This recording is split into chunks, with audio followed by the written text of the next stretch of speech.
Honorable judges, ladies and gentlemen, Assalamu alaikum. I'm going to provide you with an international context for our discussion on various forms of dispute resolution and in particular commercial courts. It is well known, well accepted that in recent years there has been an exponential increase in international arbitration worldwide as a trusted form on dispute resolution. But in parallel of that, there has also been an exponential increase in commercial courts worldwide.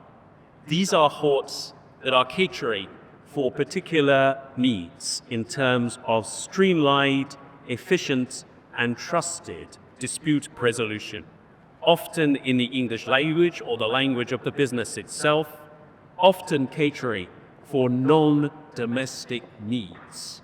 And these have grown up now in all parts of the world. Famously, the London Commercial Court, which is now around 50 years old, it actually caters for 80% of its users are not from the UK. But we now see it in Singapore, we see it in the Middle East, the DISC in Abu Dhabi, in Qatar, in Bahrain.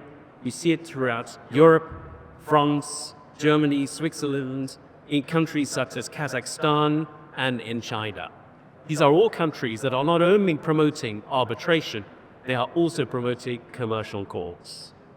And it's important for us to understand why that is, because there are key lessons for Pakistan if we do so.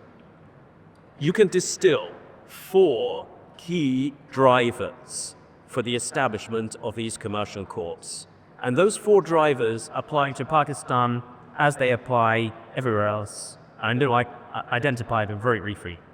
Firstly, there is a critical relationship between international arbitration and court.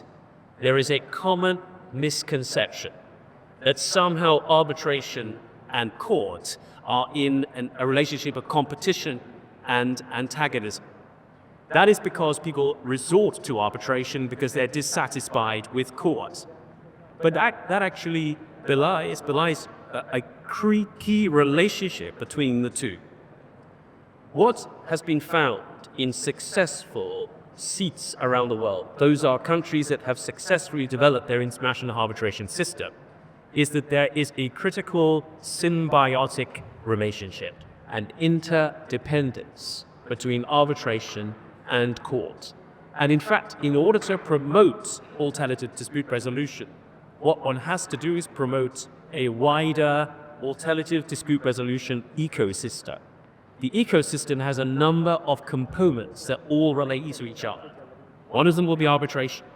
Another will be other forms of dispute resolution, such as mediation. But critically, there will also be courts.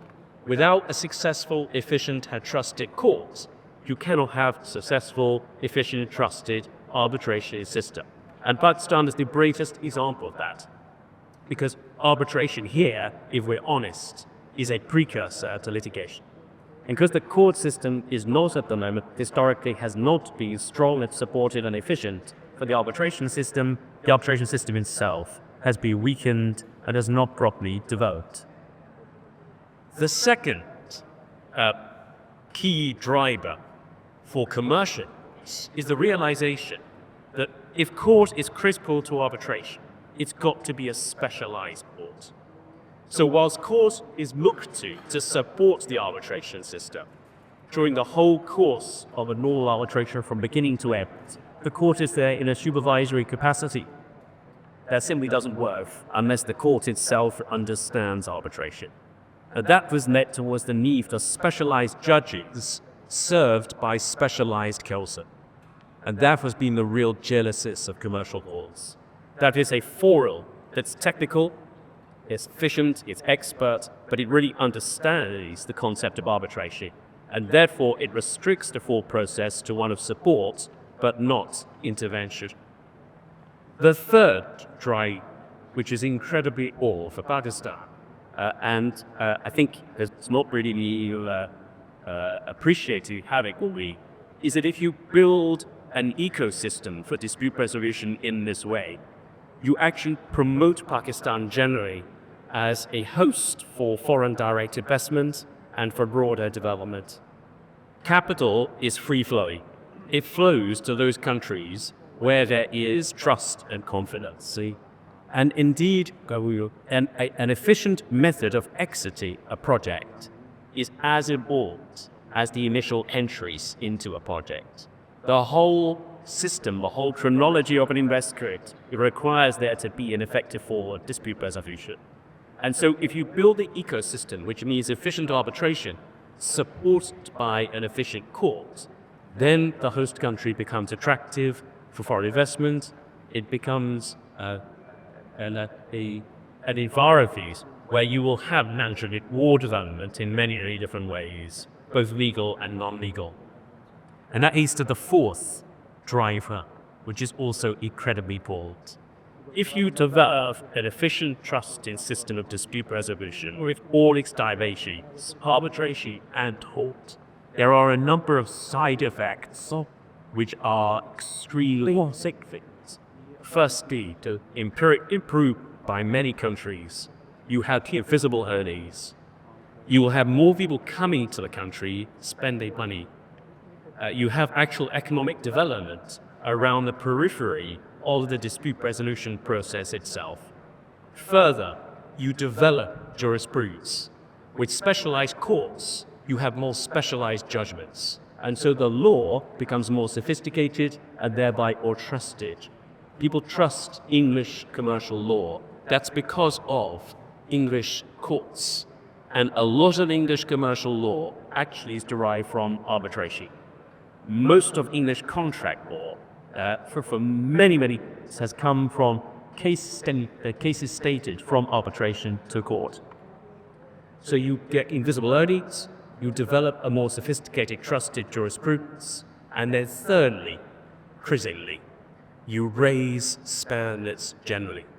Because if you have a functioning commercial court that is reflecting international standards and norms, then local counsel get exposure to a system they might not otherwise have contact with. And that raises standards generally, not just within the commercial field, but more broadly even within other courts. And that means overall development and an overall and expedited way to get to a trusted system that will gain confidence and overall improve the overall democracy. I just conclude by saying that Pakistan is now on its journey to get to this ecosystem. But it is a journey that is specific for each country. And what Pakistan cannot do, history has shown that it cannot do, is simply import from other countries without crafting something which will work locally. And that is where the Ciarb Institute has a singular importance. Because Pakistan needs training. This system will not work unless everybody buys into it. And to buy into it, you need to understand it, and that is training for arbitrators, for judges, for counsel, and for users. That is something which is a collective good.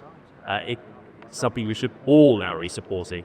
And this let us suggest to the beginning of hopefully now, at long last, a successful journey.